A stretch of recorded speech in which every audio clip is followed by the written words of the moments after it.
జల్సాలకు అలవాటు పడి డబ్బుల కోసం ఒంటరి ముసలి వాళ్లను ఎంచుకున్నాడు ఓ కన్నింగాడు.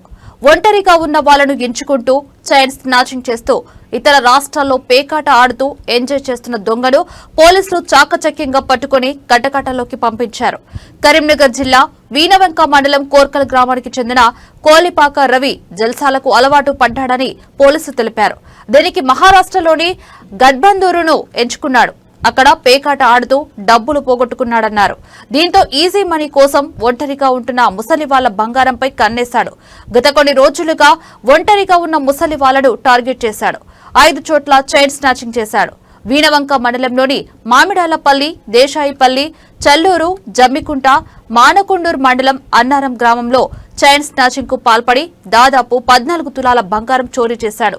చోరీ చేసిన బంగారంలో 11 తులాల బంగారం పెద్దపల్లి జిల్లా సుల్తానాబాద్ లోని ముదడ్ ఫిన్కేర్ లో తాకట్టు పెట్టాడు. మిగిలిన బంగారాన్ని మహారాష్ట్రలో గుర్తు తెలియని వ్యక్తులకు విక్రయించాడు.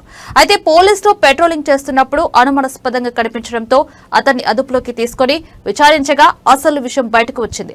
దీంతో పోలీసులు దాదాపు 9 లక్షల విలువైన 11 తులాల బంగారాన్ని రికవరీ చేశారు. మిగతా బంగారం కూడా రికవరీ చేస్తామని పేర్కొన్నారు.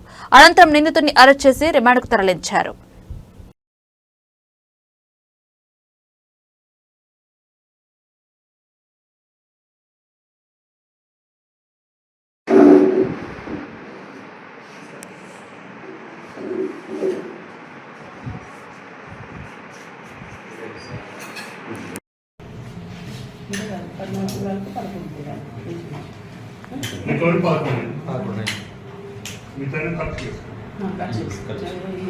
ఇది 2 తులాది తులం ఉంది.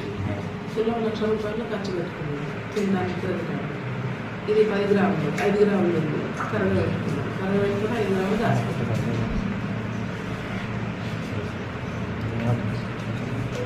నెలలో మామిడాలపల్లిలో చేసింది. తర్వాత చెల్లూరు, ఆ తర్వాత దేశాయిపల్లి, ఆ తర్వాత అన్నారం మానకొండూరు మండలం, ఆ తర్వాత కొత్తపల్లి జమ్మికుంట మండలం. మొత్తం 5 అఫెన్సెస్ చేశాడండి. ఈ చేసిన తర్వాత పిన్ కార్పులో ముద్దుడు పిన్ కార్పులో సుల్తానాబాద్ పెట్టుకోవడం జరిగింది. మొత్తం 14 తులాస్ గోల్డ్ పోయింది. మాకు రికవరీ 11 గ్రాముల ప్లస్ రికవరీ అయింది. సగం అమ్ముకుని ఆయన పత్రాలలో పెట్టింది. గుర్తు తెలియని దగ్గర మహారాష్ట్ర పోయి కరిగించుకోవడం వలన వాళ్ళని మేము రికవరీ చేయాలి. ప్రస్తుతానికైతే ఇది రికవరీ చేస్తాం. ఇంకా ముత్తూట్ ఫైనాన్స్లో ఒక చైన్ ఉంది, అది రికవరీ చేస్తాం. బెటర్ అడ్రస్ చేయడం జరిగింది.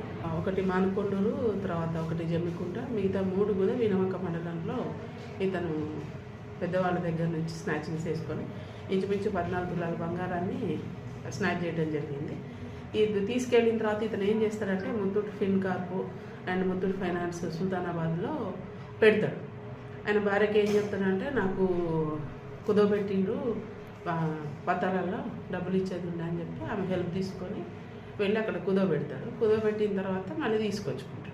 డబ్బులు ఇస్తారు. అట్లా డబ్బులు ఇచ్చిన తర్వాత మళ్ళీ పత్తలాడటానికి పోతే డబ్బులు వస్తాయి. వచ్చినప్పుడు వైఫ్కి ఇచ్చి అది ఇడిపించుకోమని చెప్తాడు. అట్లా ఆమెకు అలవాటు అయిపోయి ముత్తూట్ ఫైనాన్స్లో పెట్టి తీసుకొచ్చింది. ఒక 2 కేసెస్లో గోల్డ్ ఏమో మహారాష్ట్ర పోయి అమ్ముకొని సగం కరిగించుకొని సగం దగ్గర పెట్టుకున్నాడు. ఈ 2 కేసుల్లో కూడా సగం కరిగించుకొని పెట్టుకుని మిగతాది ఇది ఇంకో ఇంటాక్ట్ ప్రాపర్టీ ముత్తూట్ కార్పులో సుల్తానాబాద్లో ఉండిందండి. ఇతను కేవలం జల్సాలకు అలవాటు పడి పని ఒళ్ళొంగక నాన్నగారు సింగరేణిలో పనిచేసి అతనికి భార్య పిల్లల్ని పోషించడానికి శక్తి లేక ఈ దొంగతనాలకు అలవాటు పడి పెద్దవాళ్ళని టార్గెట్ చేసుకుని దొంగతనాలు స్టార్ట్ చేసి మా దీంట్లో భాగంగా వీణవంక పోలీసులు మరియు మా సిఐ లక్ష్మీనారాయణ గారు, తిరుపతి ఎస్ఐ గారు, వారి బృందమైన head constable Mohan, Komal, Prashant, Ramesh and Mahesh వీళ్ళందరూ కూడా ఇమీడియట్గా వాళ్ళకున్న సోర్స్ టెక్నికల్ ఎవిడెన్స్ ద్వారా ట్రేస్ అవుట్ చేసి ఈరోజు ఆయన ఎటు వస్తుండని చెప్పేసి టెక్నికల్ ఎవిడెన్స్ ద్వారా పట్టుకోవడం జరిగింది.